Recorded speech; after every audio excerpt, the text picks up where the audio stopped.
사랑하는 성도 여러분, 지난밤 평안하셨습니까? 오늘도 하나님의 은혜와 평강이 우리 성도님들과 또 그 가정 위에, 또 여러분 자녀들 위에, 하는 일터 위에 하나님 은혜와 사랑이 충만하기를 먼저 축복합니다. 어제 이어서 욥기 12장 13절 14절 제가 읽어드립니다. 지혜와 권능이 하나님께 있고 계략과 명철도 그에게 속하였나니 그가 허르신즉 다시 세울 수 없고 사람을 가두신즉 놓아주지 못하느니라. 여러분, 욥기로 설교하기가 쉽지 않습니다. 설교하기 어렵게 느껴지는 것은 연속으로 설교하다 보면 욥기의 내용들이 늘 같은 비슷한 어조가 반복되고 있다. 그런 아마 욥기의 특징 때문일 것입니다. 욥에게 와서 위로한다고 하는 사람들의 말이나 또 욥이 그 친구들에게 대답하는 말이나 보면 다 그 내용들이 좀 비슷비슷합니다. 욥의 친구들은 어떤 결론입니까? 모든 죄의 결과가 고난과 재난이다. 사람이 고난을 당하고 또 어려운 일을 겪는 것은 죄의 결과이다. 그런 결론을 지어놓고 말합니다. 반대로 욥도 그것을 인정합니다. 그러나 욥은 모든 고난이 다 죄 때문이라고 말해서는 안 된다고 이야기하는 거예요. 이 말들이 계속 반복됩니다. 그러면서 중간중간에 나오는 말은 욥의 친구들의 말이나 욥의 말이나 다 좀 비슷비슷해요. 멋지고 아름다운 말, 희망적이고 긍정적인 말들 참 많습니다. 거의 같은 맥락에서 이렇게 반복되기 때문에 욥기를 읽을 때도 좀 지루함을 느끼기도 하고요. 욥기의 몇 장을 빼놓고는 설교를 계속하는 게 쉽지 않다. 그래서 욥기를 연속해서 설교하는 것 참 어려운 일 중에 하나입니다. 오늘 본문에도 보면 욥기 12장 13절에서 15절에 나오는 욥의 말과 또 11장 앞장 11장 13절에서 25절에 소발이 했던 말과는 큰 차이가 없습니다.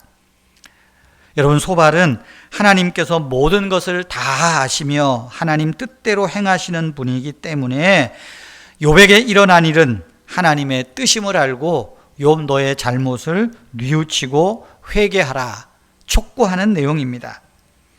욥도 인정합니다. 하나님은 모든 것을 그분의 뜻대로 주관하시는 분이다. 사람에게 일어나는 모든 일은 하나님의 주권 아래 있다 이야기를 합니다. 그런데 욥이 친구들에게 반박하는 말은 뭡니까? 그런데 지금 나에게 일어난 이 일은 내가 행한 일의 직접적인 결과인가? 나는 그걸 받아들이지 못하겠어. 나는 좀 퀘션 마크야. 그렇게 말하는 겁니다. 욥은 지금 내가 왜 고난을 당하는지 잘 모르겠다는 거예요. 그러니까 욥의 친구들의 말이나 욥의 말은 평행선을 가고 있는 겁니다. 욥은 고난이 계속되면서 자기가 처한 이유 없는 고난, 설명할 수 없는 고난을 생각하게 된 겁니다. 반대로 악인들이 형통한 건 왜 그런가? 어떻게 설명할래? 어제 그 말씀도 드렸잖아요. 그런 데 대한 질문을 하는 거예요. 친구들이 고통과 환난을 하나님의 형벌로만 설명하는 것은 부족한 것을 욥은 알고 있는 거예요. 결국 욥은 하나님께 직접 묻기로 합니다. 하나님 외에 이 문제의 답을 찾는 것은 불가능하다. 우리는 하나님이 왜 이런 어려움을 주시는지 다 알 수 없지만 그래서 내가 하나님께 물어보겠다 이야기하는 거예요. 여러분, 아무리 대단한 사람이라도 하나님의 결정을 거스를 수는 없습니다. 한순간을 살아가는 사람이 그분의 뜻을 다 이행할 수 없습니다. 여러분, 기독교에서는 그래서 하나님의 행하심, 하나님의 주권, 하나님이 주권적으로 일을 행하신다. 그렇게 이야기를 합니다. 여러분, 우리 한국 조상들은 천명 그런 말 하죠. 하늘의 뜻. 알지 못하지만 그건 하늘의 뜻이야, 천명이야, 이렇게 표현하지 않습니까? 하나님은 변덕스럽고 무관심한 분이 아님을 구약과 신약 성경을 통해서 거듭 말씀하십니다. 하나님의 행하심, 주권이 담은 깊은 뜻은 세상과 인간을 향한 사랑일 뿐입니다. 우리는 무기력한 존재라기보다는 한계가 있는 존재, 이것을 인정해야 돼요. 우리도 능력이 있어요. 사람마다 능력도 차이가 있어요. 그러나 어떤 것에든 한계가 있는 존재다. 이것이 인간이라는 것입니다. 우리의 한계로는 하나님의 주권과 행하심을 다 헤아릴 수 없습니다. 그러나 한계가 없으신 하나님이 한계가 있는 우리 인생을 관심을 가지고 살펴보신다. 이것을 기억한, 그것이 하나님을 인정하는 사람의 시선과 또 마음이 아닌가 싶습니다. 오늘 욥이 말하죠. 지혜와 권능이 하나님께 있고 계략과 명철도 그에게 속하였다.